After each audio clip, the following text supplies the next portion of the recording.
Yeah, well, you covered part of it. Is maybe we'll talk about this a little bit later. Right now, it seems like the league as a whole is not very consistent, and you are seeing guys pop up with injuries last second for both teams, both good and bad. But the Rockets are kind of in that beautiful middle where they are still alive. The Warriors lost again tonight. I think that leaves the Rockets maybe a game out right now. It's getting tight down there, and they are scorching red hot, and they're playing guys.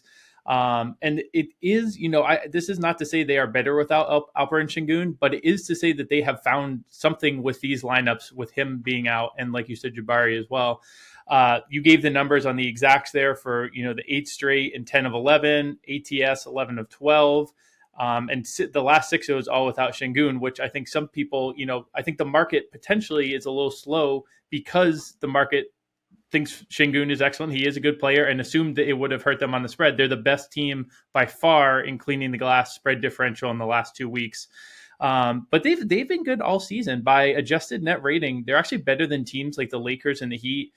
They're right around the middle of the pack in the league. This is a team we were pretty skeptical of in the preseason, but I think have really outperformed what I pictured from them, and are now lingering around that playoff push. And I mean, they clearly went all in. There is no need for them to hit the brakes like the Jazz did last year and be like, actually we wouldn't mind a lottery pick.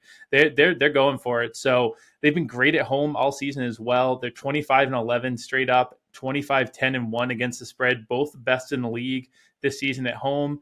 Portland, meanwhile, they've actually been decent against the spread as well, but they are at far greater risk of pulling said plug and having half or 3/4 of the lineup be out for any certain day.